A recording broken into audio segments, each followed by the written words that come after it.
Kągi bičiuliai, atostogų sezonas, tad manau vieną kitą podcastą video galima įrašyti ir ne tokioje formalioje aplinkoje, o gamtoje, keliaujant kažkur, sustojus valandėliai, pristojus pailsėti, atsisėdus ant kelmo, paplūdimy ir pasikalbėti, trumpai pasidalinti patirtimi, kaip aš filmuoju, kokią video techniką naudoju, kaip man sekasi ir kokie esminiai momentai yra, kalbant apie paprastus videograferius, kurie kūrė reportažinį turinį klientams arba savo, arba šeimai, nesvarbu kam, turinys visą laiką turi būti nufilmuotas gerai, stabiliai, gražiai.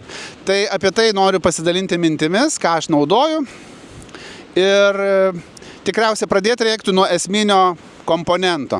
Tai, kad filmuotojų, videograferių ir video turinio kūrėjų bendruomenė sudaro dviejų tipų filmuotojai. Tie, kurie filmuoja brangiais video fotoaparatais, tai yra senoji karta ir naujoji karta jau kelių metų, kurie filmuoja telefonais ir specialiais gadžetais, kurie yra sukurti grinai videograferiams, tokių firmų kaip DJI, kaip Insta360, GoPro ir taip toliau, taip toliau. Tai yra dvi labai stambios grupės. Norėčiau pakalbėti apie antrąją grupę, nes pats priklausau antrajai grupiai, tai yra filmuotojams, kurie filmuoja paprastai telefonais arba rankiniais gadžetais, kurie telpa kišeniai, kur išsitrauki, įsijungi, pradedi filmuoti ir gali pasiekti tų pačių puikių, fantastiškų rezultatų, kaip ir su prabangiu, brangiu fotoaparatu keičiamais objektyvais.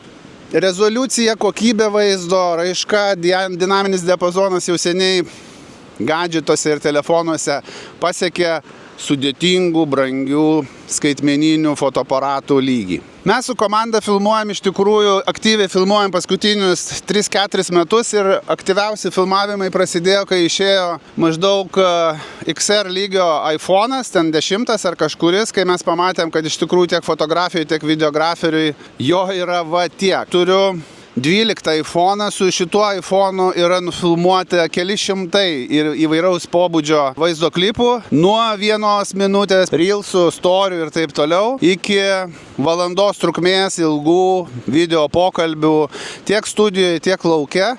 Ir šitas telefonas, sakau, jisai yra sufilmavęs turbūt jau 1000 valandų, atidirbęs savo labai seniai ir jisai vis dar, 12 iPhone'as yra vis dar puikiai priemonė. Jeigu kalbėti apie mus visus kartu čia susidėjus, pati puikiausia priemonė yra tiesiog paprastas telefonas. Jisai yra kokybiškai labai geras kadras, bet iš kitos pusės pagrindinis privalumas yra tai, kad tu jį visą laiką turi kišenėje. Net ir tokie nedideli gadžetai, sakykim, kaip Insta360 Go 3S, su kuriuo aš filmuoju, sakykim, dabar tokius ekstremalesnius dalykus. Net ir šitas dalykas, jisai paprastas ir mažas. Jį reikia išsitraukti iš kišenės, bet kišeniai dažniausiai tu jo neturi, tu jį dažniausiai turi kuprinėje, įsijungti, pasižiūrėti, susikalibruoti kažkuria prasme.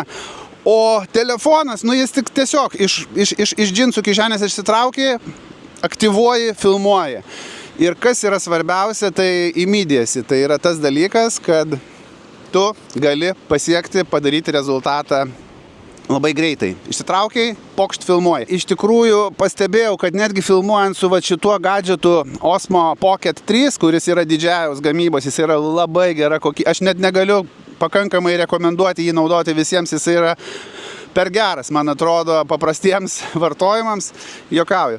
Tai va, netgi šitas gadžetas aš pastebėjau per šventę vaikščiodamas gatvėmis, jį vis tiek reikia išsitraukti, jį reikia aktyvuoti ir dar pasižiūrėti, ar tu ten viską gerai matai. O telefonas, jo ekranas iš tikrųjų yra žymiai didesnis, jame matomumas superinis ir iš karto išsitraukus tu netgi į tą pusę tiesiog nukreipęs filmuoji ir gausi puikų rezultatą. Telefonas, manau, yra ir ilgai dar liks karaliumi, bet to, kad jį visi turi.